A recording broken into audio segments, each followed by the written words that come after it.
EDSA! Itaas ang kamot sa mga angkol. Itaas ang kamot sa mga angkol. Bunalikol, bunalikol, bunalkol, bunalkol.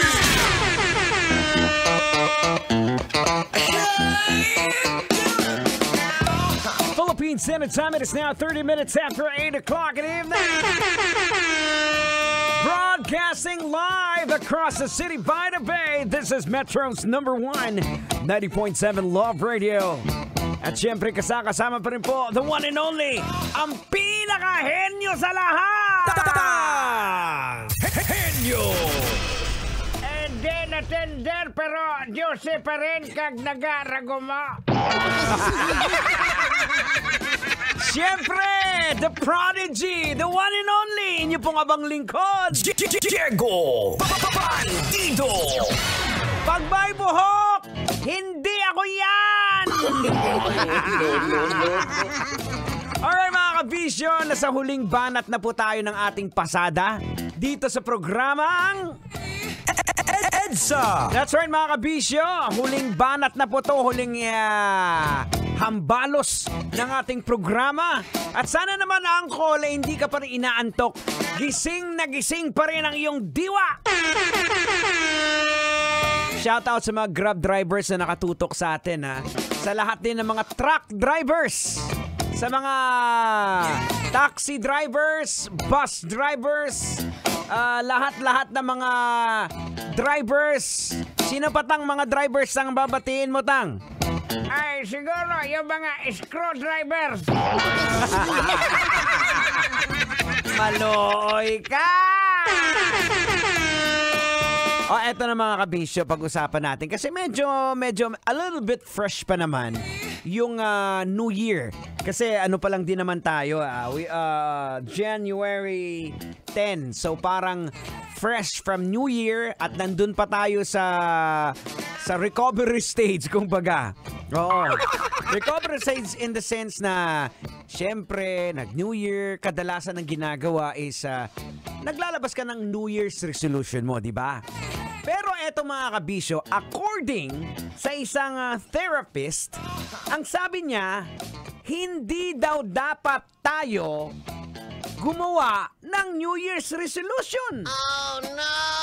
According kay Dena Dominicali Rochelle, isang psychoanalyst and clinical social worker na kung saan nagbibigay po ng mental health advice sa kanyang TikTok page, ang nilabas niya sa kanyang kauna-unahang video, ang sabi niya, hindi daw dapat tayo magkaroon ng New Year's resolution. At ito ang kanyang dahilan. New Year's resolutions capitalize on the alluring but unrealistic fantasy of perfection. Oh no! Yan ang sabi niya. Kasi pwedeng sa umpisa, magagawa mo, halimbawa, o magagawa mo. Then bandang kalagitnaan, parang hindi mo na nagagawa, hindi ka na masyado ganun ka-dedicated, hindi ka na ganun masyado ka-motivated.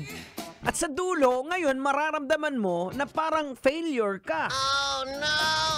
Kaya daw ang mas maganda daw, sa halip na gumawa ng New Year's resolution, gawin mo, gumising ka sa tuwing umaga at tanungin mo ang iyong sarili kung ano ang magagawa ko ngayon na makakatulong sa makakamtan ko sa hinaharap. That makes sense. So, Tang, logican na natin to, Tang!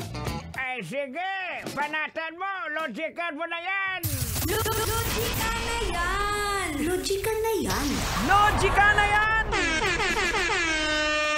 Anong leksyon ang ating mapupulot? Anong aral ang ating madudukot? Well, mga kabisyo, ito po, real talk po ito ha. Sure, marami po sa atin ang tinamaan. Oh no! Diba? Dahil marami po sa atin ang nagkaroon ng New Year's resolution. At totoo naman, isa talaga lang siyang fantasy. That for some, well, it works for some, but generally, lahat po nga. Meron magsasabi dyan, magda-diet na, 1 week pa lang, ano nangyari, Tang? Lumamo na. Meron magsabi dyan, 1 week pa lang, Ano nangyari, Tang? Nasa barangay na. Meron dyan! Magbabago na, hindi na iinom. Ano nangyari, Tang? Nagaligid na sa suka. Wala ngang katotohanan. It's a fantasy. Well, mga kabisyon, ako, ang bilis ng oras natin. Papaalam na pala. Parang nabitin tuloy ako. Alright, mga kabisyo! Pagkagat ng dilim! Tutoy na. Tutoy ba to? Up next.